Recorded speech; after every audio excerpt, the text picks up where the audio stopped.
fun begins. Listen. I am a Jedi. The Force is with you, young Skywalker. All right. Really get us out of here! Oh my! Are we ready to do this? I'm as ready as I'm ever going to be. All right. So, I'm going to give us a very special introduction for our video viewing audience on YouTube through the Vince Russo YouTube channel. Okay. In homage of Vince Russo, who likes to sing songs during his shows, I'm going to start us off with a little song. So, if you'll bear with me, Dave. It's the most wonderful time of the year. With Oktoberfest coming, Sam Adams is flowing this time every year. It's the most wonderful time of the year. Cheers. Cheers. It is the most wonderful time of the year. It is, well, we're into the second week of August now, but the first week of August is normally when the Oktoberfest beers all start hitting the shelves. Okay. And I fucking love them, especially the Samuel Adams Oktoberfest beer that comes out normally about the first week of August. Just bought these yesterday. They finally hit the shelves. They were a little bit late this year. Yeah, you've been pissing and moaning about it for, weeks on social media about not having it, so... Yeah. So it's finally here. I'm very excited. It's like I said, it is the most wonderful time of the year. It indicates the coming of the changing of the seasons. Fuck this. Fuck the changing of the seasons. fuck fall. Fuck October. Wow. No summer. It's August. It's August 14th. But tell me you cannot feel the change in the air already. Fuck no. Up here in New Jersey. It is a little cooler than usual, but it's gonna get hot. It's gonna get hot as balls. You're not gonna be ready for it at all. We'll see. Yeah, you're not. You're gonna be. Yeah. But either way, I'm gonna be drinking a lot more beer over the next couple of months. So ultimately, what this means is I need to start running more than I already am. You're more than your 6 miles a day. You fucking ass. You know what I really need is I need to get some of that pancreatic cancer. I mean, did you see Steve Jobs by the end of his run? Dude was super thin. So, I mean, I just need to get some of that without the death. You need you need the opposite of the thyroid disorder that I have. You need the hyperthyroid. Where you just like shake like a dog shit and razor blades all the time. and you just can't gain any weight because your metabolism's so fucking fast. You're just like... That's how I was for the first half of my whole fucking thing. And then your thyroid just completely shut down. And it didn't work anymore. So now I've been the same exact weight, give or take a couple pounds, for 4 years. So I've been 235 pounds for 4 years. Awesome. Whether or not I could go on every diet you can imagine. Every one of them. I've tried everything. Gluten-free, fucking Atkins, fucking vegetarian... You name it, I've tried it. I've had my caloric intake down to like 1,600 calories a day. I did that for like 4 months. I'm sure that was miserable. Yeah. I've done that a couple of times. I was a miserable fucking prick. Yeah. That and nothing. I think I dropped. That was my low point. I still never got underneath 230. So yeah, fucking thyroid sucks. Yeah, but we're not here to talk about health and fitness and all that. Hello, everyone, and welcome to All Things Star Wars, the greatest Star Wars podcast in the galaxy. I'm Mr. Jason Roskam. With me here each and every single week, the Han Solo to my Chewbacca, Dave Martin. Hello, Dave. How are you? Hello, Jason. How you doing? I'm here. I'm glad we're doing the podcast. I feel like we haven't done one in weeks. Yeah, it's weird that it feels that way. It feels like it's been a long time. it really does. Well, and we normally record on Sundays, and we have this whole like the setup. The setup is all different now. Yes. The scenery is different. As promised, I redesigned Starkiller Studios, so we changed the setup a little bit to accommodate the video feed because hello people in YouTube land. We are now officially recording our podcast. In addition to the normal audio version that you guys get every week as you have been, we are also now going to be going up on YouTube, specifically on the Russo's brand YouTube channel. Vince Russo, we talked about him a couple weeks ago. I was on his podcast. I made a good impression on him apparently, and he said, hey, if you ever do any video podcasting, let me know and I'll throw it up on my channel. Well, here we are, Vince. So I've held up my end of the bargain. So do it. Yes, this stuff should all be going up on his channel. So check out the Vince Russo YouTube channel and russosbrand.com, the website. It should appear on one or both of those. We will see. And thank you to Vince and Jeff for everything. Yeah, thanks, Vince and Jeff. Yep. So what are we talking about this week? I don't know. There's discombobulation happening right now. Yeah. I got to say, because we didn't do for the audio version of this, we have our all right, we're going to do our 30 seconds of silence, and then we listen to all the birds chirping and shit for 30 seconds, and then which we didn't do that, so we'll have to do that at the end. So. See, I knew it. I knew we were missing something. I know everything's different now. We're all like fucked up. No. All right. So yeah, the video is really fucking us up right now. Yep. So should we just put on some John Williams music and just kind of ease into this a little bit? Is that what we need to kind of ease us into the new surroundings? You could never say no to some John Williams music. That is true. Honestly, I could open back up the pinball game. I'll have some John Williams going. Yeah.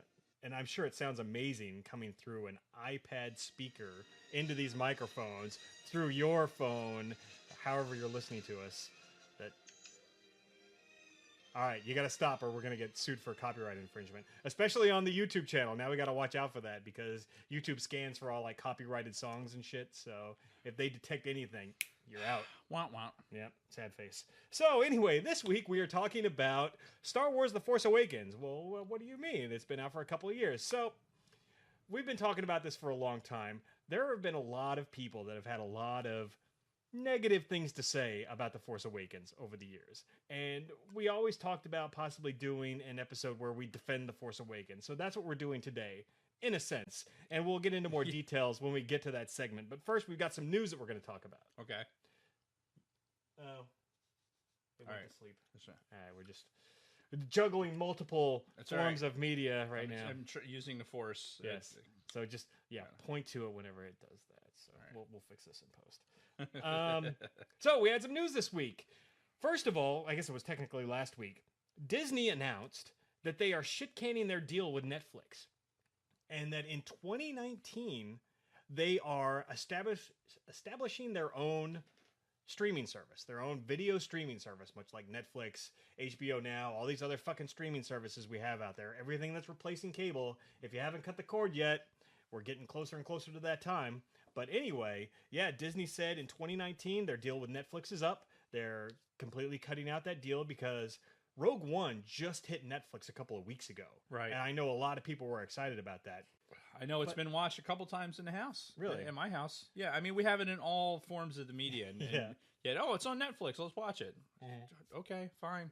I mean, we got it on Apple, so I mean, I don't see. Yeah, exactly. I mean, if you're a hardcore Star Wars fan, you already own it on something. Everything. I mean, I guess the Netflix is just the convenience of it all. Mm-hmm. I mean, really, that's the only thing I could get excited about. But regardless, they had Star Wars movies on Netflix, Disney movies on Netflix, some of their live action and some of their animated stuff on Netflix over the years. Well, they're shit-canning all of that. And they're creating their own video streaming service in 2019, which I think is going to be relevant for a couple of reasons. I mean, ooh, excuse me. Good one. It's that Oktoberfest. First, obviously the Star Wars movies, all of the movies from the past are probably going to be on this. I would imagine right out of the gates. This will be their way to deliver the Star Wars movies to us digitally if we don't just want to buy it, which I'm still going to buy it regardless, no matter what. Who's not going to buy it? But anyway. Yeah. But this also opens up the possibility of, how companies like Netflix are starting to do their own original content, original shows and stuff like that. This could potentially happen on this new Disney streaming service with potentially an original Star Wars show. Well, I mean, they're kind of already doing it, though, with XD. I mean, Disney has their own channel with XD. True, and they're putting out Rebels and stuff like that. So it's not really that earth-shattering that if they were going to have their own streaming service, that they would have some original content to go along with it. Right, but I mean, XD is a cable channel, and like it or not, cable is dying. Like, cable is suffering a lot. If you look at some of the last Disney earnings reports, stuff like ESPN, which has always been one of their big cash cows, has been bleeding money lately because so many people are cutting the cord and going straight to these streaming services. Yep.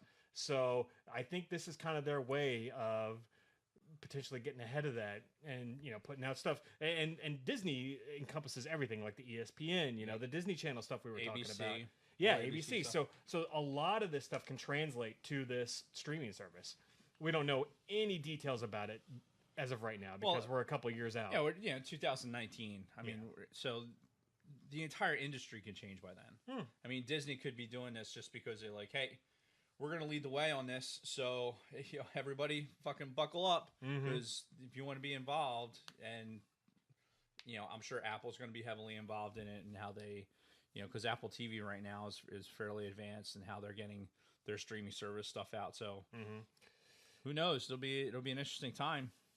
For that type of stuff, and it's only a couple of years away. Yeah, I mean, I figured it was worth noting because it's going to affect Star Wars eventually, be it original content on there or just all of the movies coming out on there.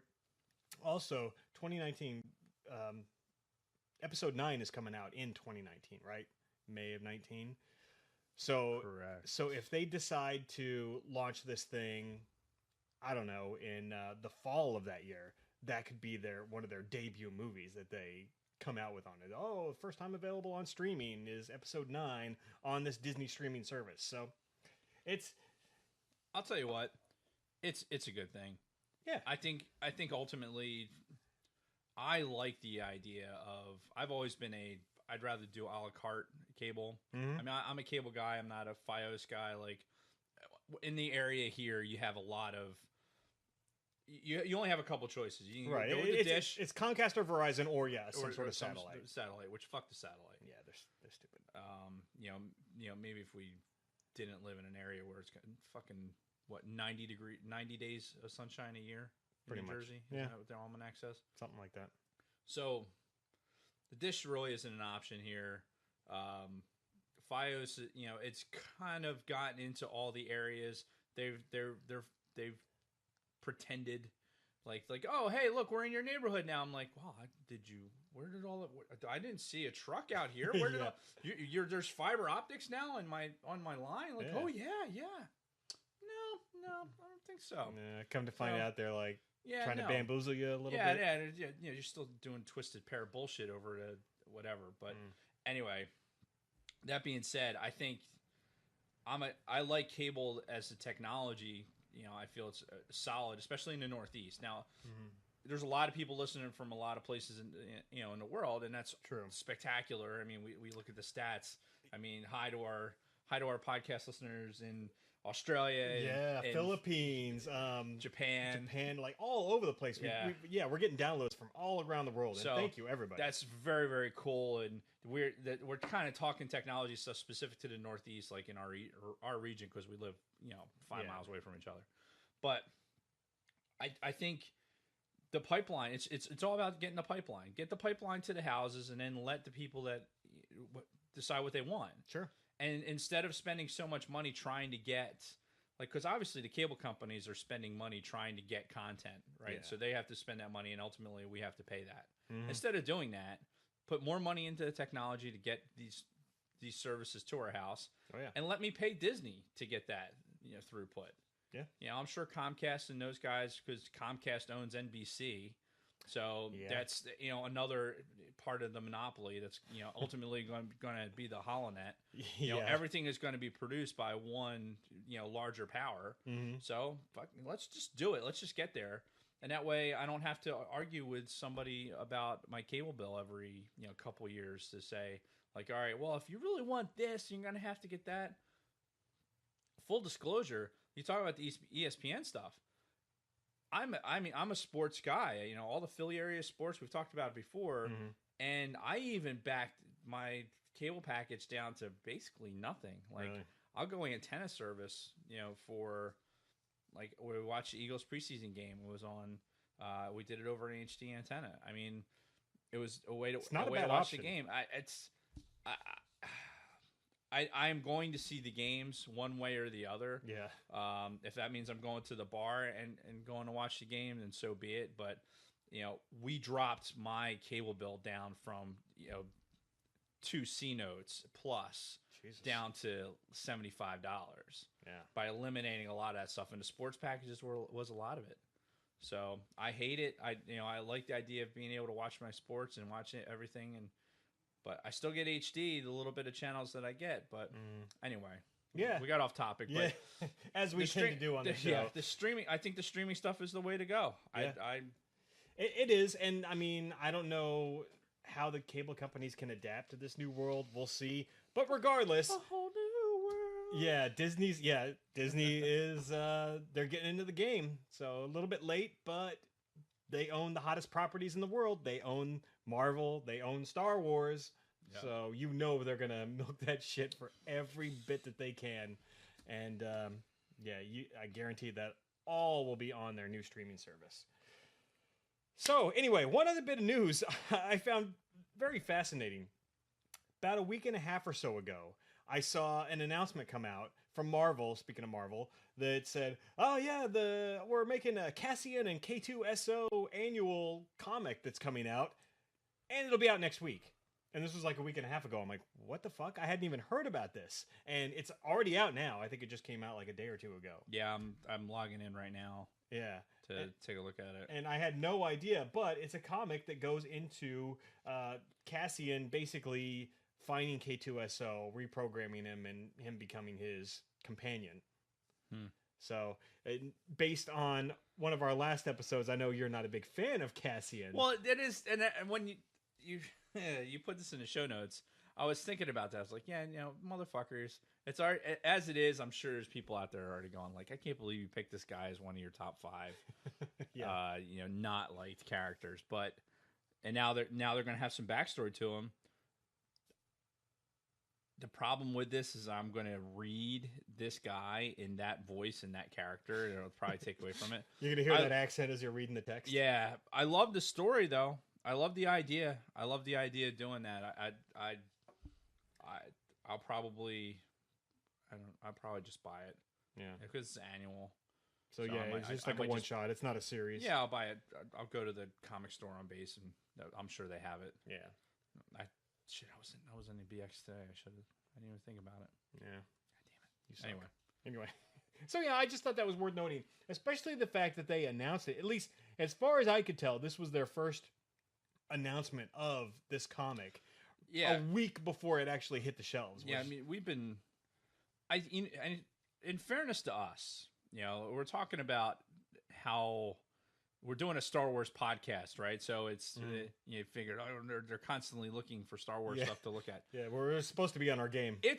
We're trying to avoid all the spoilers out there. Yes, it really comes down to like I don't want to look in and delve into a lot of stuff. Like I'll see some things pop up and be like, do I really want to click on that? Is this some clickbait to get me to look at something else? Mm-hmm. Like that kind of sounds like something I would already be looking at anyway. Where fuck it, I'm just not going to look at it. So we may have missed this, because it was buried with something else. Mm-hmm. And so it's tough because you bring that up. And just today, I was in a Star Wars Facebook group. I can't remember which one it was, but somebody posted a link to a website, and I'm not going to say it, but the headline read, "Does this leaked image reveal blankety blank blank blank?"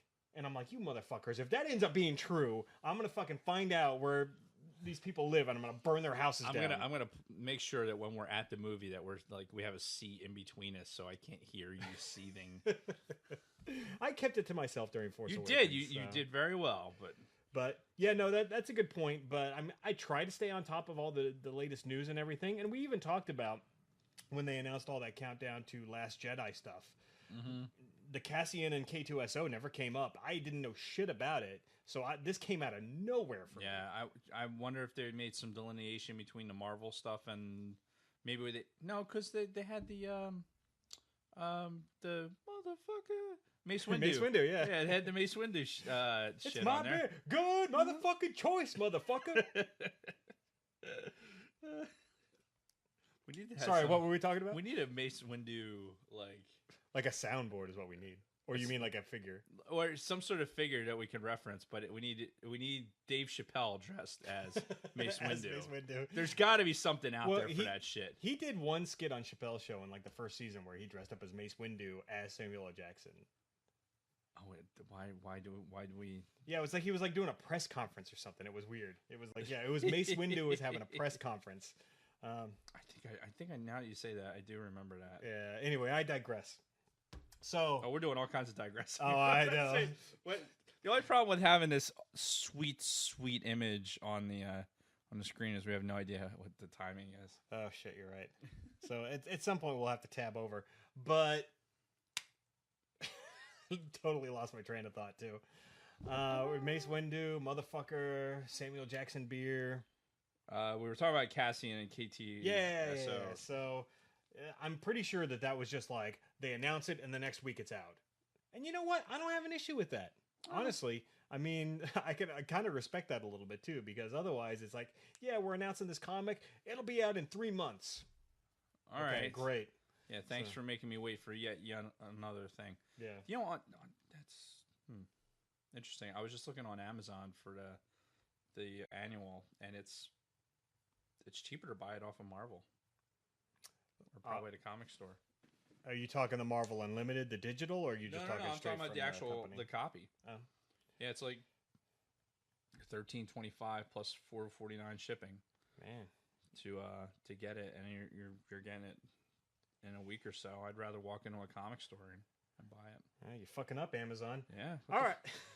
All right. So, you ready to roll into our main topic today? We had a main topic? Yeah, kind of. Oh, all right. Fair enough. So, how much timing? What? All right. Hold on. Let's check the time. Oh my God, this is so unprofessional. This is important. There's importance to this. Oh, there is. I understand that. Oh God, I don't know what I did. We need to run a separate timer. I fucking hate Max. All right, there we go. All right, we're at half an hour, so we're good. Should I still maximize that? Yes. Oh my God. I hacked. So all right. Anyway, this is so unprofessional. This is how it goes, people. Yeah, it really does. Yeah. So for those of you joining us on YouTube, this is not out of the ordinary at all for this show. Anyway, the rails don't go anywhere near any of the studio. Yeah. If we were a train, this was the track, we'd be over here. Actually, the train tracks are over there. They're that way. But they don't know that. They might hear it later. Yeah. Well, it's already gone by once during this recording. That's so, right. Yeah. I live right next to a train track, if you guys didn't know. All right. So, Force Awakens. Lot of people. It was really polarizing, Force Awakens. Ultimately, when we first saw the movie, we were just like, fucking yeah, Star Wars is back, bitch. And it wasn't until much later on that I started hearing like all these grumbles, like, oh, maybe Force Awakens really wasn't that good. Maybe it's just the fanboys just, clamoring for anything that wasn't prequels, and that people were giving it way too much praise and giving it the benefit of the doubt and everything. So I figured we would go ahead and spend an episode where we address some of the major concerns or the major complaints with The Force Awakens. And we're going to kind of do this in I'm going to play the devil's advocate during this episode. So I'm going to present the arguments, and I'm going to argue in the contrary position. Whereas you were going to be the defender, because I had you do it. Because if you go all the way back to episode 1 of the podcast, when we ranked the movies, Force Awakens was your number 2 It was. favorite Star Wars movie. Yep. So I figure I'll have you be the defender. I'll be the guy presenting the arguments for the anti-side. Okay. We'll see where it goes. Now, before we do that, I want to read some Instagram comments, because we put out a poll on Instagram. You can follow us, All Things Star Wars Pod, on Instagram. And yeah, that's my job. Don't take my job. I've one job on this podcast. Well, you're the color guy. It's to read poorly the handwritten. How you doing? Yeah. So Sarlacc Digest on Instagram said, not at all. He loved it. He thought it was great. They did a great job of introducing the characters, and he had like 5 fucking paragraphs talking about how good Force Awakens was. So yeah, Sarlacc Digest really liked Force Awakens. However, Jackhammer585 said, it sucked, and if anyone thinks different, please tell me. Very eloquent. That's what we're here for. We're here to tell you. Krasnik1 said, did not like Force Awakens at all. Didn't even feel like Star Wars. And that's one thing that I've heard. That's amazing. People say it didn't feel like Star Wars, and... Okay, I haven't put on my devil's advocate hat yet, since we're still reading Instagram comments. You got a pen? Yes. Give me a pen real quick. I want to write something down because this is a good point. This is from the Staybridge Suites in I think that's from Texas. Oh, nice. Do a lot of traveling. Ah, and it works too. All right. So we're talking about did not feel like Star Wars. Okay. Yes. So this isn't even a sidebar. This Okay. is the crux of the entire, maybe the crux of the entire thing as we're talking about it. Like what we're talking, when we're talking about what feels like Star Wars, this is going to be entirely depending on a generation. I could see that. I think that in order for that statement, what it feels like to be effective, I think you have to know the demographic. Okay. Like I would like to know Krasnak 1, who Mr. Andrew Friedman. I hope you appreciate being called out like this. Yeah. Sorry, it's happening. You are being publicly shamed, sir. No, it's not shamed. No, there's no shaming. Oh, nice. Wait a minute. I'd hit that like the side of a tree on the Force Movement. You got good stuff. I like this. So we appreciate your Instagram Yeah. page, Krasnik1. Yeah, but you have no. There's no real details there about your demographics. But So what do you think that he falls into, demographic wise? He's probably millennial era where you're talking about somebody in their mid to late 20s. Okay. Maybe. So what do you think gives it that Star Wars feel? Gives the movie the Star Wars feel? Because the biggest difference between Force Awakens and the other 6 Star Wars movies that came before it is the George Lucas factor. Lucas was not involved in Force Awakens, but you still had things like John Williams. You still had your original cast. You still had all of the aliens and the technology and all that. So do you think the George Lucas factor for some people may make it not feel like Star Wars?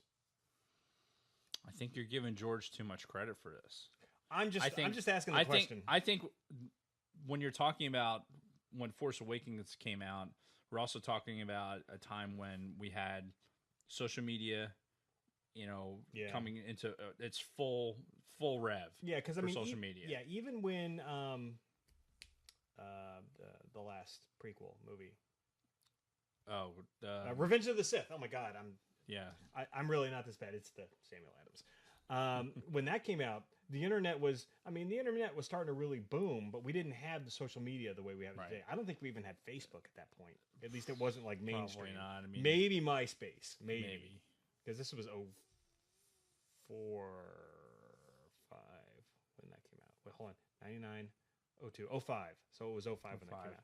So we might have there might have been MySpace and things like that. There was some social media aspects that were there, but not nearly as prolific as it is now. Right, exactly. So I think we have this conversation a lot about generationally where we are with how people are interacting with Star Wars, and now these opinions, as 15, 20 opinions just on our one Instagram post talk about it's. We're having these discussions, whereas before we would have these discussions amongst ourselves with nothing really to go by except for maybe a trailer or maybe there was a comic or a book release or something like that. So, and it was all dependent on let's be honest, the level of education of the person. Because that level of education is going to what's the word I'm looking for here? The imagination. Like it all depends on your level of intelligence, how much imagination you really have to envision what's going on with it. Like as us for kids, now you talk about what Star Wars feels like to me. It's gonna be the longest sidebar ever, by the way. I know, right? What Star Wars feels like. Comment number 2, by the way. Did we even get through number 1? No, we haven't done anything yet. I'm talking Instagram comment number 2. Oh yeah, we haven't even gotten to our list yet. So no, this is we had the toys. We had our interaction with the movies, and then we used our imaginations to really we had what the character was on the screen, and then we had what we made of Star Wars. It's what we made of it. That's how we felt it. And now you fast forward all the way through to even let's talk about the prequels, where I think a lot of fan interaction probably happened. Maybe you had Lego Star Wars. Maybe you're playing Lego Star Wars, and Lego Star Wars like, hey, doing these interactions, and maybe I hated the movie, but Lego Star Wars was fun, and this is how I'm interacting with Star Wars potentially. Now, I'm not saying it's the only thing. There's obviously multiple ways you can do it, and go back to our other podcast where we talk about the volume upon volume of the Legends materials that you could have been reading at the time also. But that reminds me. The term feel, as we talk about, it doesn't feel like a Star Wars movie, I think is very, very subjective to your demographic as far as, your age, and how you were introduced to the movies. I could see that. For us, I think it's going to be very, very different. And which, when we get to the counterpoint here, I think we can harp on that a little bit more. But yeah, like I said, when somebody tells me, "Oh, it didn't feel like a Star Wars movie," I'd be really curious to hear more about like what was his name? That was Krasnak 1. Yeah, Krasnak 1. Yeah, Krasnak 1. I'd like to have more of an interaction with that. I was like, hey, talk about this. What was lacking. I mean, and we'll probably get to it too as we go through some of the others. And I can say too, like for me, Force Awakens felt different, but it still felt like Star Wars. Even the prequels, as much shit as we've talked about the prequels, they still feel like Star Wars. Yeah. So I mean, I guess exactly. Yeah, and the crawl comes up, and that's fucking Star Wars. You're in your seat going, yes. And I mean, honestly, a lot of it does have to do with John Williams. It does. He is the crux of the entire thing. Yeah. Anyway, moving on, because we're already going way long. So, _Strader said, I didn't think it was that bad. It opened up Star Wars to a light it hasn't seen before, introduced new characters and more movies and storylines. Okay. Pretty generic. Yep.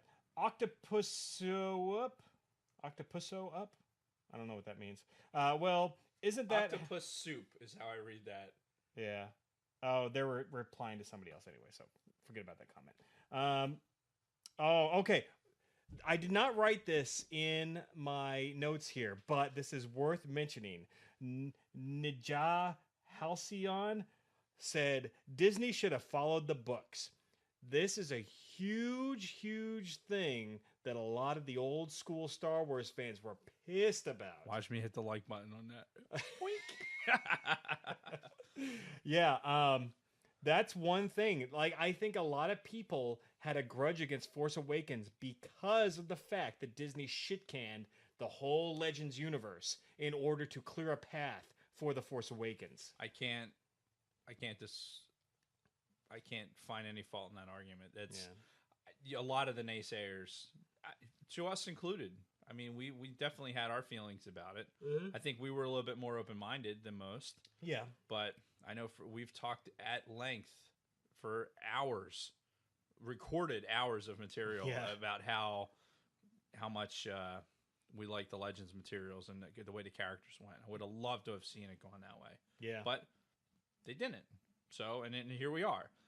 And sour grapes for those people. And what's unfortunate for those people is that if you can't get past it to even understand it, Force Awakens is what it is. It's the beginning of the next era. Mm-hmm. I don't know you're ever going to get there. Like no. At some point, you're just going to have to say, you know what, fuck it. All right, this is the next movie, and all right, and it's going to grow on you. You know, I'd love to hear what these people have to say about the prequels as well. True. Yeah. I mean, are all these people, or all the naysayers, just totally like it should only be the trilogy and nothing else, and Star Wars be damned otherwise? I don't. Yeah. I personally don't follow that. I want as much Star Wars as I possibly can get hold of. Oh, yeah, I agree. But all right, let's blow through some more of these comments. Alan Stowe Design, he's commented on a lot of our stuff in the past. We've mentioned him on the podcast before. Yeah. He said it's not the worst movie, but not remotely a great movie either. And then he's got another long paragraph about it. So everything up till the Rathars was fantastic setup. It's tough to the Rathars even. We talked about it on Project VCR when we reviewed the movie. Like that was one of those J.J. Abrams like adding creature ads that had to happen. Had to have that action beat, Yeah, it was. Yeah. Even though it had really nothing to do with the story. In fact, yeah, it was insignificant of the movie to the overall story of the movie, but It just gave you an idea what Han Solo was doing. You know, he was doing something, obviously, but we're not here to talk about that level of detail. But yep. Getting through a couple more. Alv.Rod02. Love The Force Awakens. No, it's not a bad movie, and I don't think that is an episode 4 copy, which we'll talk about that later. Julian Martinelli said, WTF, how could anyone think it's a bad movie? I've seen it so many times and I never get sick of it. And then Mannequin Skywalker. Skywalker, what a great IG handle. What the fuck? Skywalker. How could anybody not like Force Awakens? And he goes on and on. So we had some naysayers on Instagram, a lot of people supporting The Force Awakens. So, I mean, I guess ultimately the hardcore Star Wars fans are eventually going to embrace it or the other. Some people just, they're going to be naysayers, but they're probably still going to watch all the movies. So, yeah. All right. So let's get into Yes. All right. So the way we're going to do this is I'm going to present a series of arguments. I'm going to make the case for them, and then you are going to rebut them. Okay. So not all of these are my opinions, Jason Roskam's opinions, but for the purpose of this episode, I'm going to lay them out, and then you say whatever you have to say. And I'll hold it against you forever. Yes. Okay, fair enough. All right. This first one is a personal issue that I have with Force Awakens. All right. So right out of the gates, we're introduced to Lor Santeca, which we've talked about him a bit in the past. Right. The old guy who hands Poe the map. He has this weird exposition dialogue. First when he's talking to Poe, and then especially when he talks to Kylo Ren afterwards. So when he's talking to Poe, and Poe mentions something about Leia, something about the general, right? Mm-hmm. And Lor goes, General, to me, she is royalty, which goes back to, okay, so maybe he's known her since her days of Alderaan. Right. Which, okay, that's great.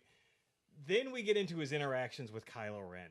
And the dialogue, every piece of dialogue, always, it's him trying to go back to who Kylo Ren actually was. Mm-hmm. It starts off with Kylo Ren saying, look how old you've become. And then Lor goes, oh, something far worse has happened to you.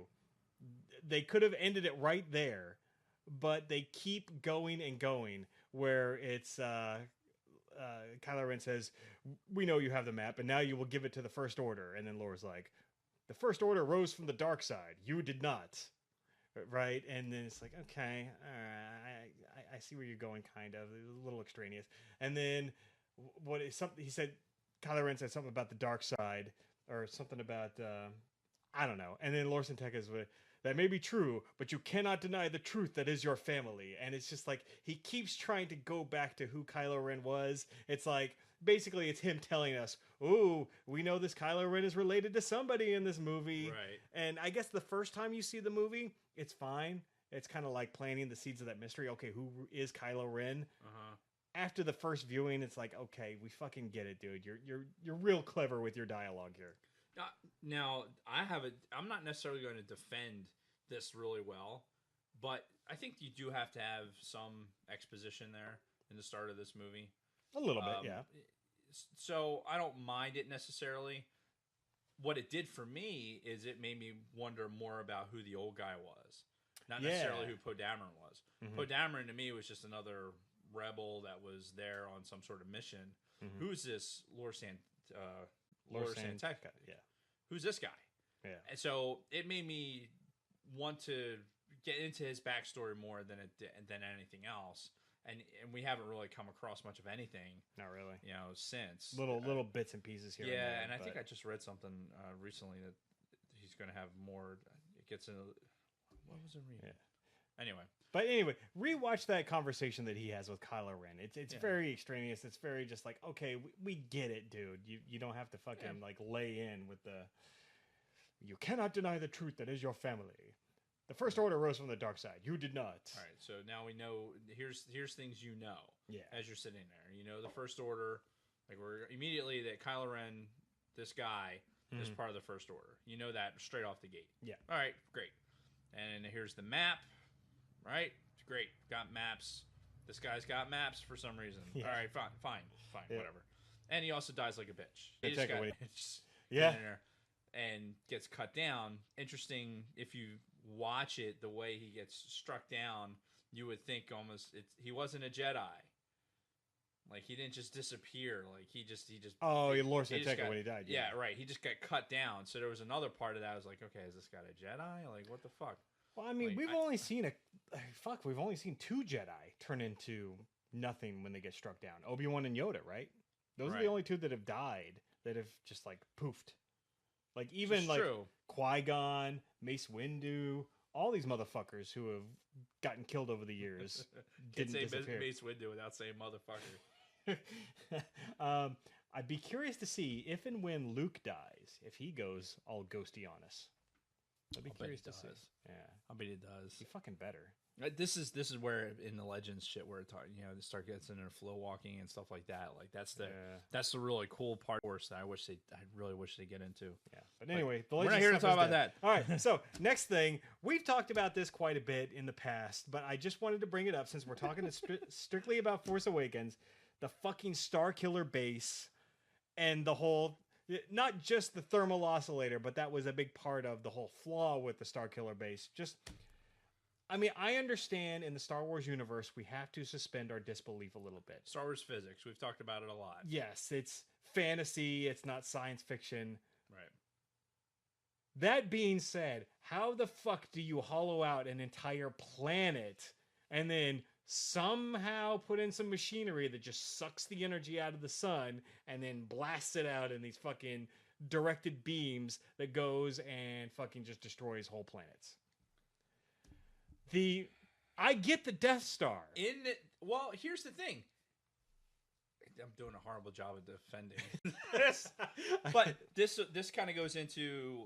We'll roll this into the shot for shot remake of A New Hope. I mean, don't honestly. spoil it. Shit, Well, come on. But that's kind of what we're getting to. Like you have this like, okay, it's not the Death Star. It's bigger. It's badder. Right. You know it, but it still has a flaws. You know, whatever. The fact of the matter is, what throws me off. We know that the Death Star took time. It took resources. Like, they built this thing from scratch. They had to have all these crystals. We find out in Rogue One that what are these? You know, the kyber crystals are being mined so that they can be used in the Death Star for those raids. Which is fucking great, by the way. Yeah, the fact that the Death Star's, death beam is essentially like a lightsaber type of energy. And if you've ever played it in, it's in your fucking favorite game ever, your Force Unleashed game. Yeah, where you're jumping around and in between the fucking things going off. Oh yeah, no, I know. Towards the end, but so that's the suspension of disbelief there. To like, okay, here's this planet, and here's where we're going with hollowing it out and doing all this fucking bullshit. It's another Death Star, whatever. It's just bigger. It's planet size. Can we talk about the fact that you finished Aftermath? That's next episode. Don't worry. So as you get through the books, and you're talking about like these timelines for as these things are happening, there's might be something to be said for the fact that this was maybe started at some point at some other time. I get that. I totally get that, but at the same time, with physics with inferior engineering, and everything else. If you have enough time and you have enough money, I'm sure you could hollow out a fucking moon or an exoplanet. Could you imagine trying to hollow out a planet or even a moon, even our moon here that's orbiting the Earth? Could you imagine? I can't imagine taking a starship and putting it through hyperspace. Yeah, even under the auspices of engine technologies and these navicomputers that are predicting where asteroids may or may not be, and it's actually calculating that shit. Right. So, okay. What are we talking about here? Star Killer Base. Get back to okay. Forget about the physics of actually constructing this thing. Okay. Then we get to the destruction part, which we talked about a couple episodes ago. The fact that it's all about the oscillator, where's right? my draw? Where did I draw? Yeah. It was on your iPad somewhere. But it's like, yeah, it's got to have a thermal oscillator. Oh yeah, it's right there. Okay, well, let's just go blow that up, and we'll blow up the whole fucking planet. It's like, come on, man. Yeah. Like, that's the best you could come up with. Whereas with Episode 4, New Hope, it was all about these stolen plans, right? Somewhere within these plans, there had to be some sort of flaw, but we got to get these plans to the rebellion. They're in R2. And then we find out in Rogue One, they went through even more ass pain to get these plans. I hate this chair, by the way. You switched my chairs. Did I? Yeah, this is not the chair I'm usually in. They're the same ones. It's not the same. See this? You see this action right now? See this? I didn't have this shit going. Okay, I didn't know. I thought they were all the same. You either broke my chair. You gave me Bob's chair. I didn't break the chair. So anyway, it was just such a throwaway plot line where it was, yeah, they got this big star destroyer type, or this fucking big planet destroyer, but the oscillator right there, we'll just blow it up and we'll be done with it. And that was it. There was no fucking them struggling to find some sort of a weakness. No. Well, let's not take for granted the fact that there was luck and there was fate, because you're talking about the destruction of the planet. If Han and don't stand there and say, "Hey, make the mouse go." If Han and Chewie, that's what this means. If Han and Chewie don't stand there and say, "Hey, my friend's got a bag of explosives here. Yeah. Let's go in there and start blowing shit up." If they don't actually infiltrate the base, they don't blow it up.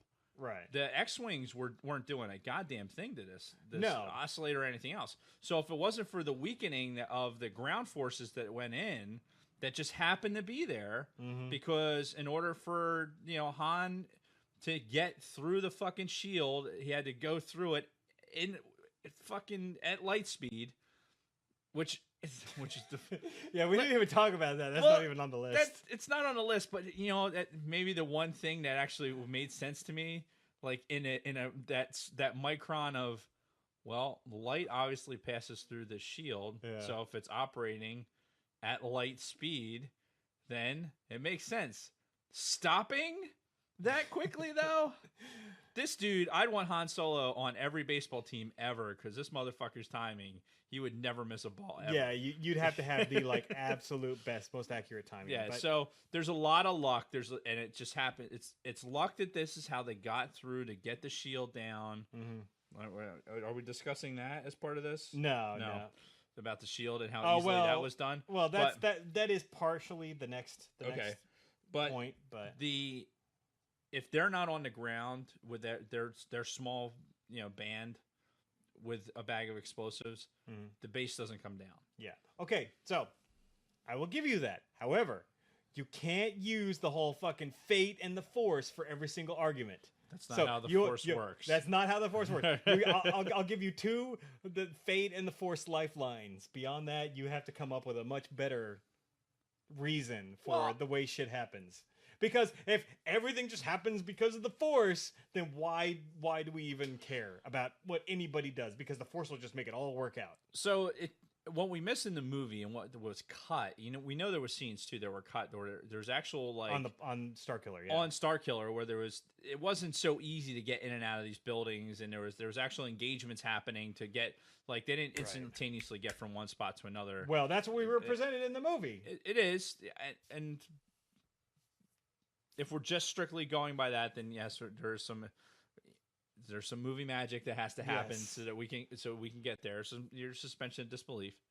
But I think this is, from a plot perspective, everything is lead up to why is Han Solo on this base? Why was Han Solo on this mission in the Falcon? He was there so he could go and do these things and ultimately get sacrificed by his own kid. Fucking spoiler alert! Jesus Christ. Yeah. Sorry. Did we not mention that in the beginning? God damn, dude. If you haven't seen, I can't keep that can't stay we can't keep that up. I feel like that's distracting. Anyway, if you listen to this podcast or if you are watching us on video and you haven't seen The Force Awakens, you fucking deserve to have it spoiled at this point. Yeah. So fuck off. Watch the fucking movie. Anyway, that's what I'll give you. I think you're going to kill off one of the biggest characters ever in the franchise. All these things lead up to it. him finding the Falcon after they came off of Jakku. All those things, like in the movie, are building. It's all climaxing to that point where, Kylo Ren shoves a lightsaber through his guts, or maybe there's other conspiracy theories out there that say that Han turned the lightsaber on himself. I actually like that theory. That is an interesting theory. Yeah. That's something for a whole nother. That's a whole nother podcast. Yeah, But it's one of those where, as we crescendoed into this, and then that happened. Now the explosives go off. Now suddenly the base is actually vulnerable, and we're still having to deal with the oscillators. I agree with you. It's so fucking ridiculous, the oscillator thing. But that's my defense of that. Let's move on because I don't know if you properly defended that, but we will move on. Okay, so first major bullet point, because those two were just like bonus bullet points. So the first major one, and I'm doing this in like a top 5 list. Jason just randomly decided these are going to be the bonus points. These could have been very easily parts of the whole thing, but no. Now we're getting into the nitty gritty. So, all right, number 5, because I'm doing this in a top 5 list. So number 5. All right. Wasted characters. Okay. Specifically, Luke, who was in 60 seconds of the movie, didn't have a single line of dialogue. We've talked about how much money Mark Hamill probably earned for saying nothing on a rock. And in addition to him, Phasma. And we've talked at length about Phasma, how much of a throwaway character she was. And I still cannot wrap my mind around why she would lower the goddamn shield. Just because she was threatened by fucking FN 2187. That's what it was, right? 2187? Mm-hmm. All right. See? Your brain's that's partly there. So a couple of characters like Phasma got a lot of hype leading up to the release of the movie. A lot of production shots. A lot of like, oh yeah, it's Gwendolyn Christie in this fucking badass silver armor. And she didn't do shit in the movie. She was fucking worthless. I think you're just upset because you didn't get to see her as much as you wanted to. That is valid. Yeah. But anyway, like she was a wasted character and Luke was a wasted character in this movie. And before you defend, let me go on with the Luke thing. Just imagine, what if Mark Hamill had been the one to die instead of Carrie Fisher? At whose hand? No, I'm talking the actual actor, Mark Hamill. Oh, okay. You know how Carrie Fisher died a few months back? You know, remember that whole thing? I have some recollection. Yeah, of that, yeah. Yes. So what if it had been Mark Hamill that died instead? And what if he had died before they even filmed Episode 8? Like, that would have been our last look at Mark Hamill, was just him saying jack shit on this fucking rock. And if your aunt had balls, she'd be your uncle, man.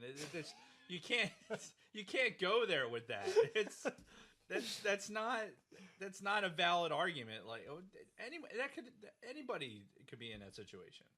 Okay. And then they'd be rewriting this next thing. You know, for The Last Jedi, like how did they work his fucking Force Ghost into this when she shows up and finds his grave maybe at the top of this, or maybe he leaves that book behind. It has all his journal. True. Like it alludes to in the comics when Luke flies to Tatooine, fights Boba Fett, gets the fucking Ben Kenobi journal. Oh, I haven't read that much yet. Is that what was in the house of the comic? Yeah, sorry, spoiler alerts. God damn it, Dave! Fucking read faster. God damn it! I can't. Sidebar. As I roll off the screen. Right? God, what are you doing? I fucking. So this ass clown. This is the Inferno book, right? Inferno Squadron, yes. Right. So I'm like, yeah, let's read this before Battlefront comes out. We said this on the podcast. Right. We're gonna read it before the fucking game comes out. That way it's fresh and we can talk about it on the podcast. Right. Right? Yeah. So this asshole texts me the other day and says, like, you know what? I think I'm going to jump right into Inferno Squadron. I'm like, what? Okay, hold on. No.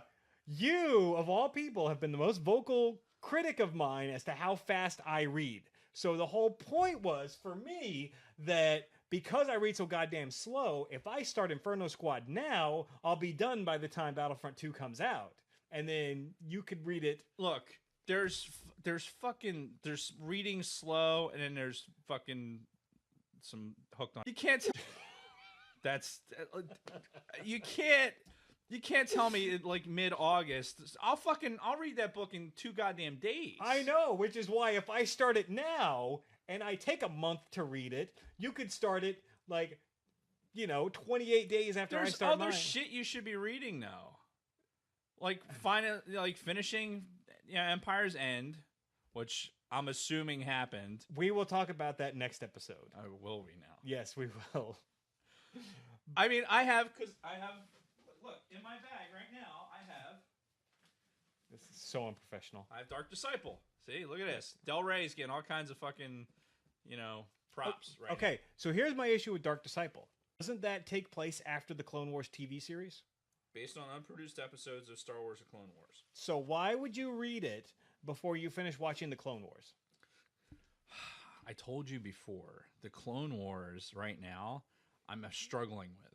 Yeah. Especially season 1. And I'd almost rather read about some of these characters and let what was most likely going to be good writing and read that and say, okay, I get it. I get where the characters are supposed to be coming from, and I'll give them some leeway in the fucking show, as opposed to watching it in a show right now and wanting to poke my fucking eyes out when my Taco Bell sport. So, and if you notice, way off camera, way off microphone. Yeah. Hopefully. They're both written by the same broad. So I'd rather read Dark Disciple. Christy Golden, yes. And see her writing style and get a feel for it, and then read that. 50. And you can still do that. Nobody's telling you not to do that. Listen, Jason. What I'm saying is... You're going to play Old Republic. Like, you're going to play 50, 60 hours of Old Republic while I'm reading these books and doing the research, when you should be reading these books also. Deny it. I have nothing to say to that. Can we get back on topic, please? What were we talking about? Jesus Christ, I don't even fucking remember. Okay, you haven't even defended my arguments, first of all. For Luke and Phasma. Luke Phasma. Throw away shitty characters. I think nobody was more surprised than Mark Hamill that he was such a throwaway character in that movie. Honestly. Yeah. Okay, well, in the context of this movie, what do you say to a fan who's walking out of that theater for the first time? Like, dude, fucking Luke was in it for 10 seconds. What the fuck? What do you... Sorry, didn't mean to whack your iPad. What do you say to somebody at that point? This movie wasn't about Luke. Okay. We're searching for Luke, right? Luke is missing. Yes. So the only purpose that Luke serves in this movie is to show that we found him. So now the next movie, whatever happens next, we've already found Luke Skywalker, so we don't have to go through any of that bullshit. There's no exposition. There's no fucking... Well, we had a whole movie of exposition, so... Well, regardless, we won't have to do any of that because we're going to start right with, Luke force choking fucking Rey. We're like, get the fuck out of here. I just can't wait to see her holding up the lightsaber and then... They get choked out. It's going to be the best ever. I'm going to cheer out loud and nobody's going to know why in the theater. But what the fuck is wrong with this guy? But that's it. Luke is missing throughout this whole thing. He's found at the end. Done. That's his purpose. Phasma, on the other hand, I contend that Phasma's backstory has a lot more to do with... I think there's parts that she's not 100% First Order. I have a feeling we're going to get into her backstory and we're going to see that her background, she's not like 100 purebred First Order, that there is some, not necessarily malcontent there, but I think that there's sympathy for the Resistance. Okay. Maybe she doesn't appreciate what's going on. Maybe she doesn't, maybe her and Rax don't get along because of something that happened. Yeah, we'll talk about it when we talk about Empire's End. Maybe there's some delineation through there. Who knows? Yeah. But my contention is, and I said this in a previous podcast, that there's a reason that she went down so easily. Right. Because there's a lot of people that said that, and I don't. The argument that I'm making is heavily. Like, this is all... It's all speculation. It's not even speculation. This is me completely making shit up. I have no basis at all. I mean, we're going to have a whole book that maybe help us out with a that. book and 4 comics. Right. So we're going to have a lot of help with Phasma. Yeah. But I don't disagree with you. I think it was a bit of a throwaway character. We didn't need the silver armor, and let's face it, JJ said it in parts of it. It's like it was just cool. Yeah, like it was just cool to have there's no reason for the silver armor aside from the fact that it'll look cool. Right, but and you think from a viewer perspective, that represents some sort of stature, some sort of a high standing within the First Order. And obviously she was. I mean, she was, captain. Yeah. As far as she was basically the leader of the troops. What do you think? Should we order some food right now? I think we should. All right. I think we should because I'm going to text my wife real quick. Yeah, we're an hour and 5 minutes into this. So for those of you on the video, we may cut this out of the audio podcast, but for those of you on the video podcast, I am texting my wife right now, telling her to order us some pizza and wings for once we're done recording. He doesn't edit shit. It's not going to happen. They're going to hear this on the audio one too. I guarantee it. It's possible. I haven't written down any timestamps, so no, just let it go, man. Just let it go. Just be like Frozen. Let it go. All right. So you failed to defend all 3 points so far. So let's move on to the next one. Fair enough. All right. Darth Emo, Kylo Ren. Okay. How he is just a fucking. I mean, I guess he's consistent with the Skywalker name. He's a whiny little fucking bitch.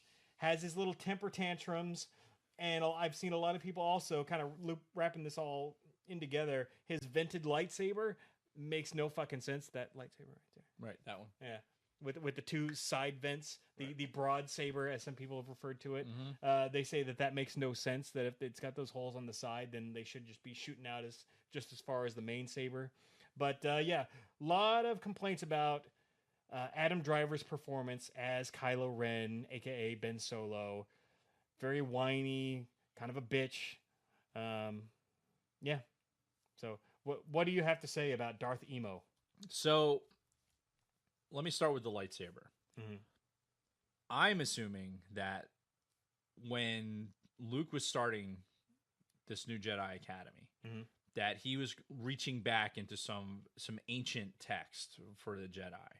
Sure. Right. So I'm going to make the assumption that Luke, while he was gone whatever he was doing after Return of the Jedi, because we do know that he was off running around, and we know we talked about Shattered Empire already, where he's going to get the Force Twigs, and really to do something with. Right, and that's the only real appearance that we've seen of Luke post Jedi in any of this expanded material.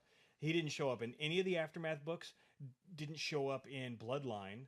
So there was brief mentions of him in those, but nobody said shit, or we didn't see shit about him. We do know that Kylo Ren is spending time with Luke. Yes. And we do know that based on the devastation that happens in the movie for Force Awakens, mm-hmm. that whatever academy that Luke started, Ren fucking obliterates for whatever reason. Yes.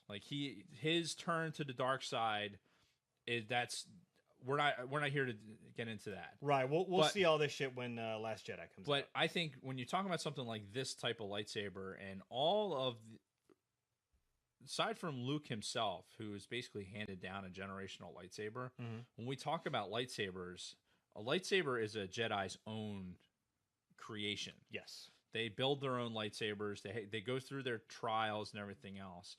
Luke's is the only one that we see get handed down. Right, so, the baby killer handed from Anakin to Luke. Right, and somehow gets into Maz Kanata's fucking basement and everything else. So, I would say that with the lightsaber, if Luke's saying, hey, this is the older Jedi, maybe broad sabers were more of a thing, with the original lightsaber. Maybe the fighting styles that they were looking at. Maybe he wasn't looking at even Jedi stuff at all. Maybe it was a Mando text that he was looking at and said, maybe this fighting style would be better because of this sword technology. We talk a lot about the vibra blades and things like that. There's always there's stuff they haven't explored in the movies, but is everywhere in the that universe. Stuff is out there. Yeah, I look at this is a way more let's call it a effective weapon mm-hmm. as far as sword fighting goes, as opposed to a fencing sword, which is what a lightsaber is. This is more of the broadsword. Right. So if Kylo Ren says, okay, if he's leaning towards the dark side and he's like, my job is going to be to annihilate everyone that's around me. This is kind of part of his personality. That and the fact that it's not smooth. There's a reason for that, and I think that has a lot to do. I think it's alluding to it's allegory to the fact that he has this internal conflict, right? And it appears unstable too. Like the blade itself, that's what I mean. It's very like unstable and just it makes a cool noise. I like the noise. Like if you hit that button on there, you can ignite the Kylo Ren lightsaber.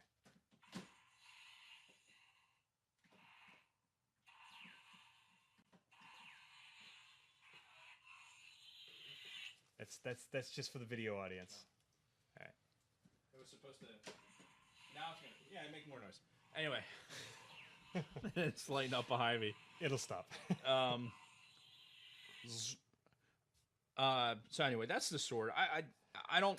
I think as we see what happens more on at the Jedi Academy on how things develop, I think we'll understand the lightsaber a little bit more. Okay, so what about emo Kylo?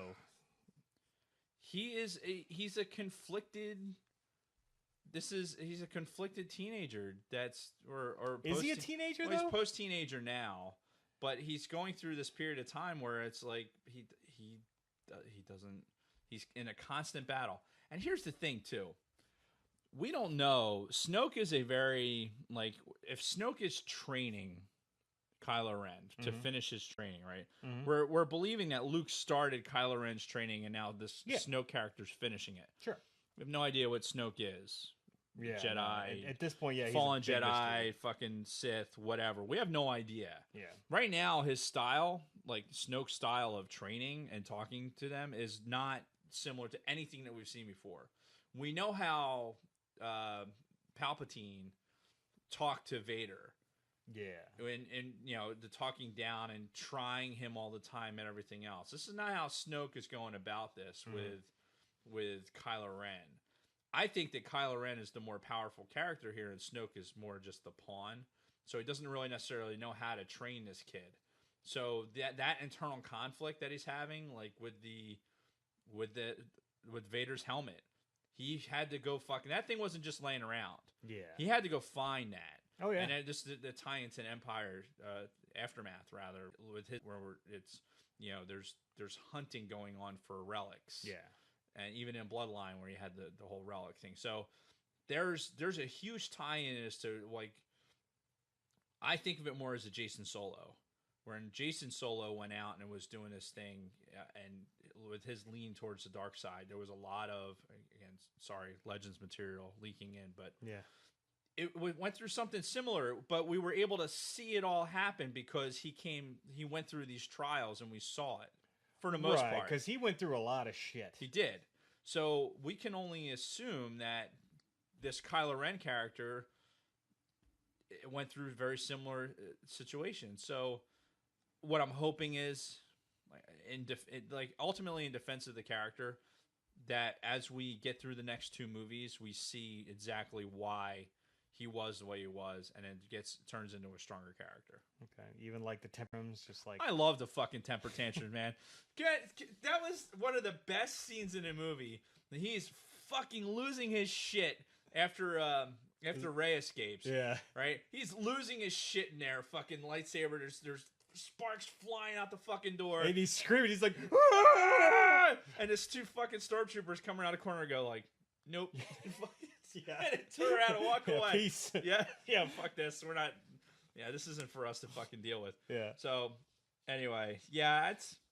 So you think that was more enduring than being a bad thing? Was his? I think the temper tantrums. I think that just the instability of the character himself and the lightsaber is just that's the character. He's very unstable. Okay. Yeah, and I think he needs the fact that he wants so badly to have direction, and he wants so badly to get trained and everything else. Like I said, I don't think Snoke is, as far as finishing Kylo Ren's training, I have my doubts that Snoke's, whether he's even Force sensitive. Right. Yeah, because we don't know at this point. Yeah. So interesting to see, but that's. Right. I think that's why you see that. Okay, well, that's a good transition into the death of Han Solo. Obviously, Han Solo dies at the hands of his son, Kylo Ren. And first of all, a lot of people were pissed off about Han Solo just being killed in general, and some people, the way he was killed, a lot of people are like, oh my god, if he knew that if he started walking down that bridge, he was going to get his ass killed. And just a lot of people could not let go of the fact that they killed Han Solo. They killed the most beloved character in the entire Star Wars How universe. the fuck else are you going to do it? I mean, honestly, how are you going to do it? You going to have a blaster battle? Could he have done it at Maz Kanata's? How fucking weak would that have been? Well, why did he have to die in general? Because he's fucking old. Let's be realistic. It's the same thing like we have these conversations with John Williams. He's not going to live fucking forever. We got to find a replacement. That is true. You're not like at some point the Han Solo character. We're not far enough away in the timeline where we can have an 80-year-old fucking Han Solo. He's not force sensitive. Mm-hmm. You put him in a fucking wheelchair and push him around. All he's going to do is fucking make funny remarks, and then that's it. I mean, yeah. It gets to a point where it's like, if you're going to go, this is the way to go. Like, and I alluded to it before. You have the whole crescendo with he gets back on the Falcon. He'd been off it for a while. Mm-hmm. Like, so he gets back home to his happy place. He's back with Chewie too. In this situation, which again, aftermath stuff, but yeah. So you get him in the Falcon, you get him into a situation where he can help save the day, right? Meets it back up with landing, which apparently hadn't happened in a while. Yep. So it's like, here's all these situations like, hey, he's making all these connections and he's going, this is the crescendo. He's running through his checklist. Okay, done. Hey, now I've gone, we've done the shield thing. Now I'm going to stand there instead of taking off. You're like, you know what? This is my samurai ending to, what we're going to do. I've got a fucking bag full of bombs here. Let's go in there and take care of this. Mm-hmm. This is how he wants to go out. The fact that it could have went two ways. You could have had the Kylo Ren, interacting meeting his father. And we obviously, based on the dialogue with Kylo Ren talking about with Snoke, mm-hmm. how, his father means nothing to him. But there's still obviously conflict there. There was an expectation of his father that was not met. Right. He was obviously out doing things around the galaxy and wasn't there. Wasn't a stay-at-home dad, and didn't play catch and shit like that. So Kylo Ren had this this conflict with his father had to finish one way or the other. Right. And so the only way you do that is face to face, and one of them's going to win. And let's movie magic here. Fucking the kid's gonna win because Kylo Ren's a lot younger and he's got the fucking lightsaber. So guess what? And the old guy's gonna go. Yeah. So at this point, you look at it as Han Solo actually going out on his own terms because for him as a father, he doubted himself as a father through the whole thing. Yeah. And you realize that as soon as the interaction with Leia happens, like something happened where Han Solo lost the basically the trust of his son, the trust of his wife. Yeah. Because they were married. Yes, they were, and they actually mentioned that. So. Yeah. So lost and went out, was doing his thing, not helping the resistance. He was out just doing smuggling. He was being a smuggler, and a bad smuggler, apparently. Yeah. Where did I see there's... Oh, anyway, I'm not going to get into that. Yeah. But, so... we're talking about the death of Han Solo to bring it all back. Like I said, you make this crescendo in the movie where this is ultimately what's going to happen. His son kills him. He was going to die in the movie anyway. Somebody was going to die. Yeah. Right. And I think before we saw the movie, I think one of my bets was Chewbacca was going to go. Right. But I think that was because of him getting crushed by the moon. True. In the other series, in the Last Jedi Order, or New Jedi Order. Yeah. No. In full disclosure, I fully expected Han Solo to die when we walked into the theater to watch Force Awakens. I just had a feeling they were going to kill him off. Harrison Ford was never really that into it. Like you said, he's old as shit, and it just seemed natural. However, one of the big arguments I'm seeing is people feel like now they're going to be cheated. Like we're never going to see Han and Luke together again. We're never going to see Han and Lando together again. But we don't need to. Honestly, what purpose would it serve throughout the rest of the movies? Nostalgia. We need for people like us who watch these guys growing up. We'll never get to see them together again. Well, you'll see it in the comics. You have Lando comics. You have Han Solo comics. Lando. It's a ton of my taste. Damn it! I brought it upon myself. I completely defend. I agree with you. Somebody was going to die. You know, it was going to be Han Solo, just because Harrison Ford, like you said, really wasn't that into it. But he did great. I thought it was a great performance. You know, for what he was doing. You know, he still was moving around. He still had some good dialogue. You know, some people may think that it was a bit silly, especially his interactions with Finn. I don't know. Like, he had a lot of, like, the whole, like, sanitation?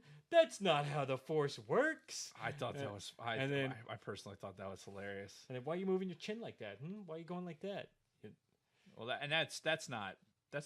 Had nothing to do with Han Solo. It was a scene with Han Solo.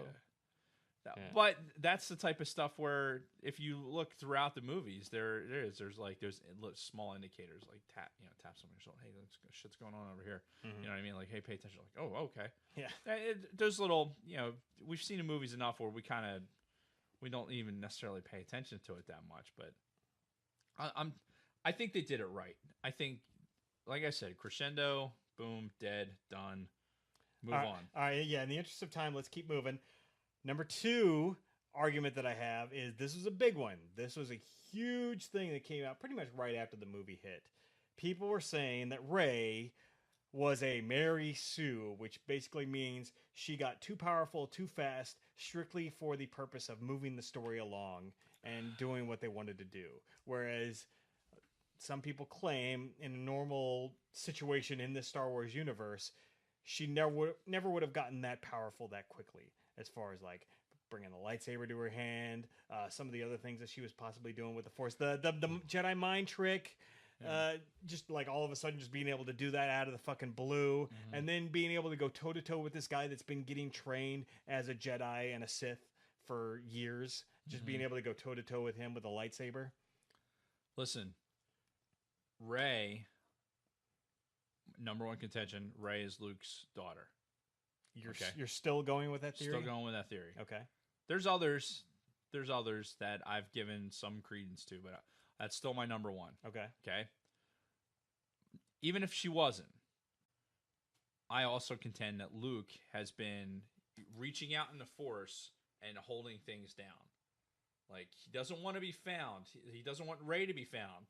Rey was dumped in a desert planet by herself for a fucking reason. Oh yeah, clearly. Yeah, so not just to fucking mimic the other movie, because it worked. Yeah. Fucking hey, look, I was on Tatooine for all this fucking time. Nobody fucked with me here on the Outer Rim. I'm dumping the body out here. So he puts her out there so she can survive on her own. But she already has, depending on whoever the mother is. Think of how powerful she could be as a Jedi. If he hooks up with a Mara Jade type character, or if they introduce something like that, which they won't, because fuck, we'd all orgasm in the movie theater and just pass out and miss half the movie. But we don't know who the mother is. We don't know how powerful he is. But I believe that Luke is powerful enough in the Force where he can go and say, "You don't know what the Force is. You have ability." You're very, like, the fucking athleticism to be able to go and do the things that she's doing. She's collecting more than anybody in that fucking Jakku. Yeah, and that's the thing, too. Yeah, regardless of her Force abilities. She's able to do all these things. She's able to do those things. I hate to make this allusion to fucking Phantom Menace, but Anakin initially being able to fucking drive the pod racer, why? Why was he so good at it? No other human was good at shit like this. Yeah.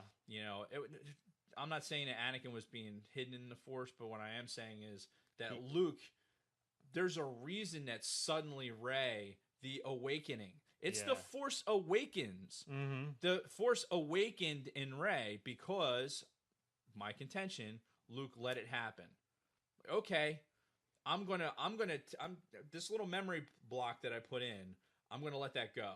Yeah. And all these things, like, you're going to start feeling things. You're going to start understanding what's going on around you a lot more. And you're going to, and all of a sudden, when it really, really need it, maybe even Luke is helping her during the battles with Kylo Ren.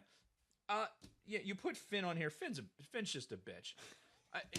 He's there. He is there. Like, you have read Aftermath, understand where the the First Order stormtroopers come from. Again, Yeah. we're talking about Outer Rim, blah, blah, blah, blah, blah. No spoilers. We'll wait till we review the book. We'll get there. But Finn is the way they're going to integrate his character, he's a good character. They like him for the movies, and that's fine. But really, like, connecting him and Rey is only by happenstance. Rey has her own storyline. Rey's power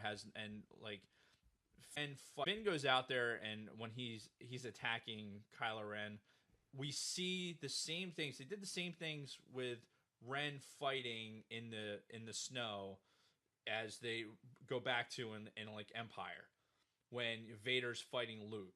Luke, very rudimentary lightsaber battle. Yeah. Vader's fighting with one hand, basically behind his back.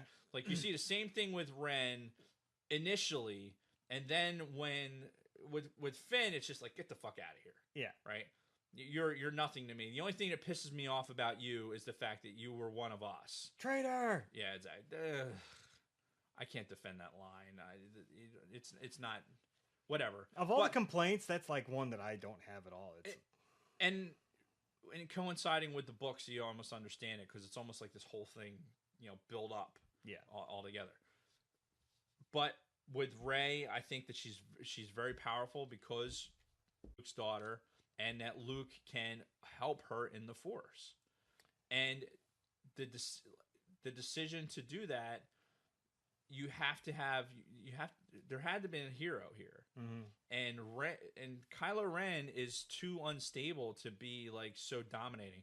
He's not Darth Vader. Darth Vader was like, fucking, my woman's dead. Like, I'm just angry, and I feed off of all the anger everywhere. Like, I will go. Mad as fuck. I'm gonna spoil some more for you probably, but I'm gonna go back to fucking we talked about this in the other podcast. Go back to fucking Tatooine. Yeah, just go find some fucking some sand people and just yes, it's nice. Yeah, just bathe in the blood. Yes, that type of shit. Vader he fucking Anakin Skywalker, man. When hit with his turn to the dark side, that was happening. He went all in. Yeah, he went all in, and there was those chips in. That little bit at the end where he's like, Luke's my kid. And, okay, here's the good in him, and he fucking throws the Emperor. Well, off the thing. But he would have done this shit anyway, because as we see in the fucking comics, Vader was constantly trying to undermine the Emperor. Yeah, like he was trying to do his own thing from the beginning, and it had nothing to do with the fucking Well, I think that the rebels are right here. No. He's a fucking Sith Lord, and this dude's a fucking asshole. Yeah, because like Palpatine was like fucking treating him like shit for years. I have you now. Yeah, like Palpatine, again, like we talked about in the Star Wars book, was treating Vader like a fucking asshole right after Yavin. Right? He's like, it's your fucking fault because you're the only one alive, motherfucker. Not that it doesn't deserve it at that point, but it's just this. Kylo Ren is not Vader. As much as probably Snoke wants him to be, he like wants feel all the hate and everything else, but I'm willing to bet, because you're only getting you're getting Leia, who's obviously one of the twins, so she's extremely powerful in the Force, but she never used it either. Exactly. It was dormant, so now you're, I don't know. What were we even talking about? The Rey, Mary Sue getting her powers too quick. Look, the answer to that is Luke was holding it. He had his fingers pinched on there, and when he decided to release it, okay, now the little part, Rey, guess what? It may have even been the scene. Like, now Luke says, okay, I have it here. There's my lightsaber's here. Call to go down there, check that out. And then goes down, all of a sudden even some more shit unlocks. She starts seeing visions and things like that. Yeah. I bet you there's got to be stories where she has visions of other things that are happening. When we first saw Force Awakens and we're looking at Rey's little, at home. Yeah. And she's got like a stuffed, the pilot, the pilot, and those things like that. I mean, I bet she's not necessarily, maybe she's not having Force visions, but she knows there's other things going on. Yeah, she has that vision. She has that imagination. So I don't think it's a bridge too far to think that has that power. Luke unlocks it, again, I think I've said it in every fucking podcast we've done. It's the same reason that like you want to talk about why all of a sudden does R2D2 wake up? It's because it's fucking time. Luke goes, turn on, because the last time you see fucking Luke and R2 together, like all hell's breaking loose. There's fire, everything else. You see Luke's hand go on R2, and then all of a sudden, R2 hasn't been the same since whatever this thing was, and all of a sudden, fucking R2 turns on. That's not a coincidence. You know, Luke's like, it's time. It's time to come get me. It's time to figure this shit the fuck out. Okay, I mean that seems reasonable.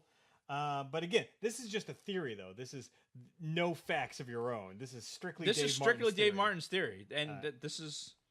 All right, so in the interest of saving time, because this one might take a little while to get through, the last big argument that I had against Force Awakens, this is what most people who talk shit about Force Awakens have to say, and they say it's nearly a shot-for-shot remake of A New Hope. Let me write it down. Got the big planet killer. This time it's Starkiller. You're not writing. What? There's a video audience. You're not writing. Did I say writing? Yeah, so let's write this down. Oh, I said run this down. Okay. Yeah. You said right, but okay. Open your ears. You have a pen. Anyway, Starkiller base, another planet killer. Okay. Our main character is stranded on a desert planet. Okay. With desires to get out and go do something big.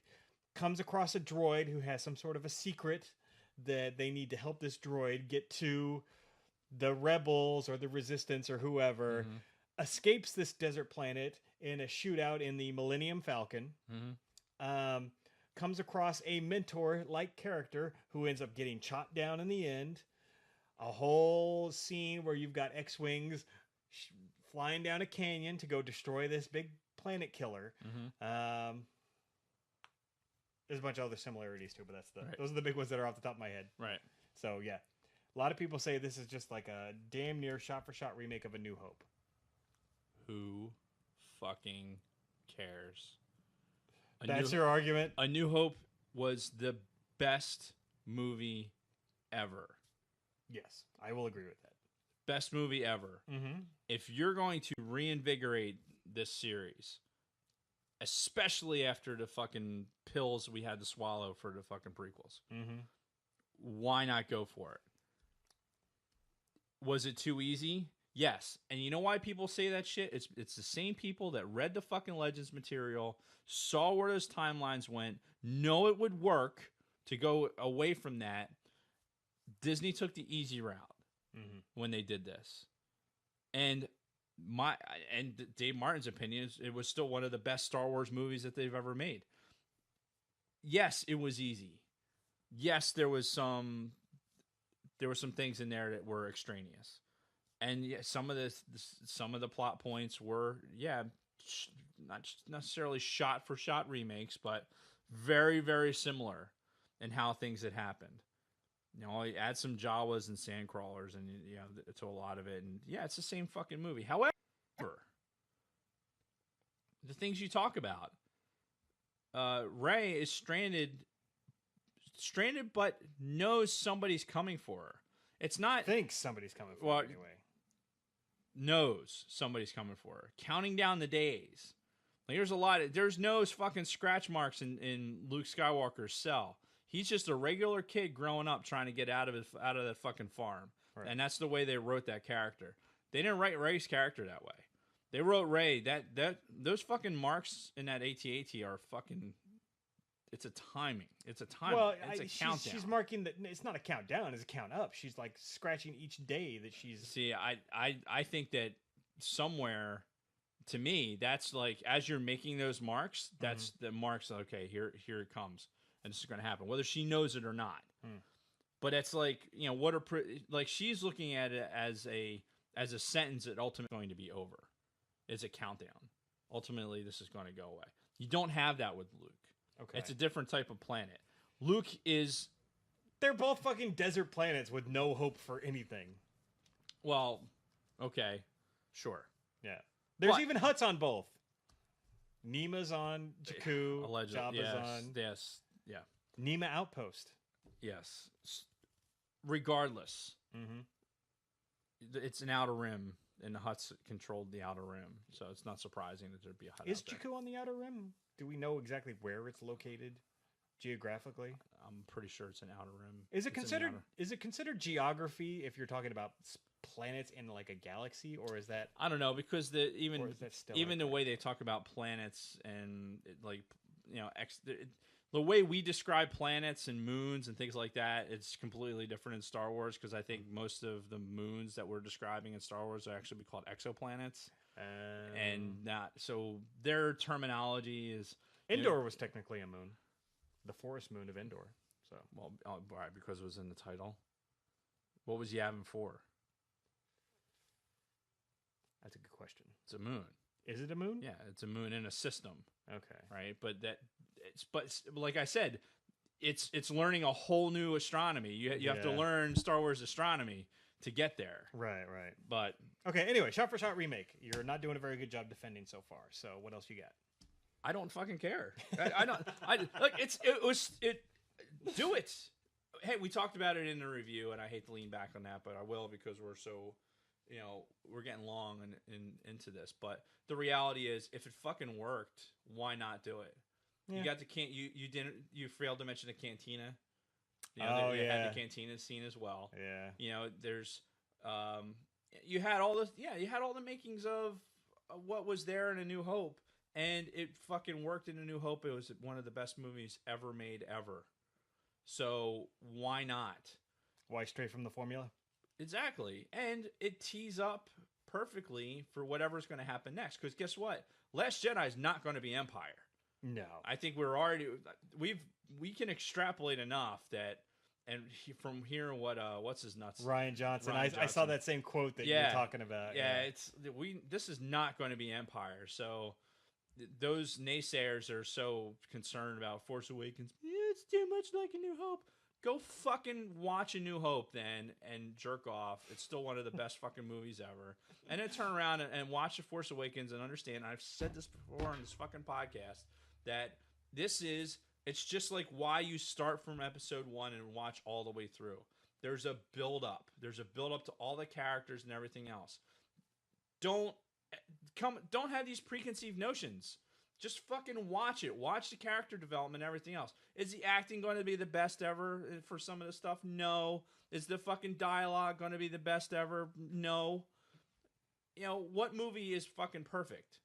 New Hope in and of itself, and we've talked about this, dialogue-wise and everything else, there's definitely things wrong with it. But at the end of the day, we're going to talk about like what Star Wars feels like.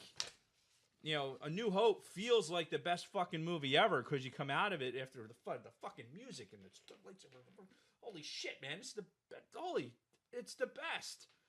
And when I walked out of Force Awakens, the shot-for-shot remake of A New Hope, guess what? I felt fucking great. I had goosebumps. I had anticipation. Honestly, one of the best scenes ever in a Star Wars movie is when that fucking lightsaber is flying into Rey's hand. Yeah. And honestly, the reason is because of the music. I mean, the timing of the score for John Williams. When I hear that piece of score, the goosebumps every fucking time, man. It's just good. It's fucking good. Fuck you. I'm just saying what the other people are saying. This isn't coming from me directly. Fuck you. Let's start throwing shit. I don't know why you're yelling at me. God, I feel like I'm under attack right now. All right. You chose this position. You chose it. That's true.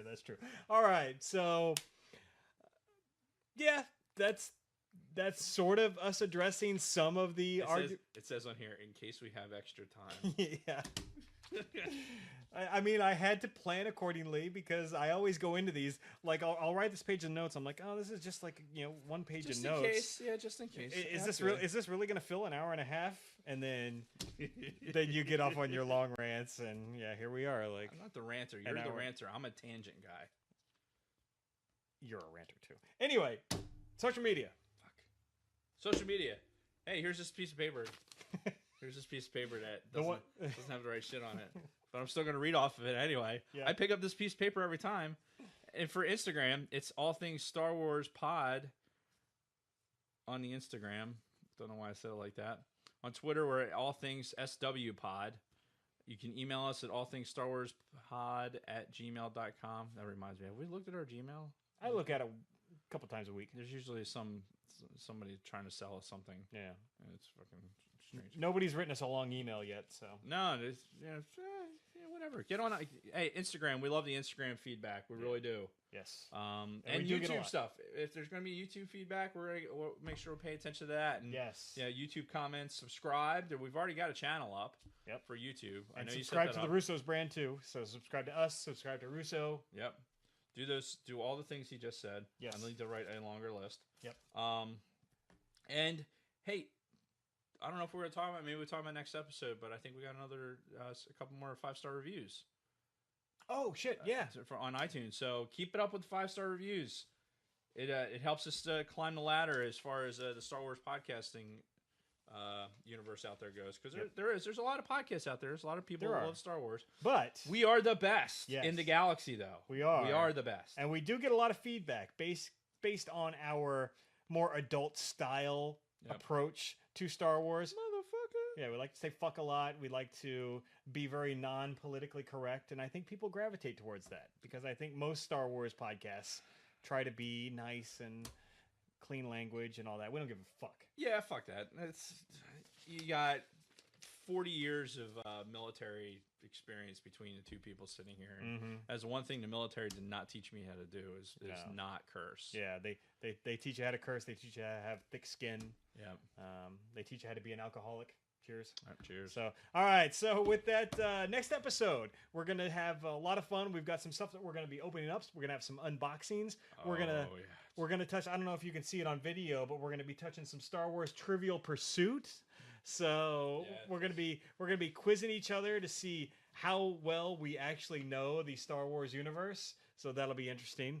And with that, Dave, thank you, and may the Force be with you. May the Force be with you.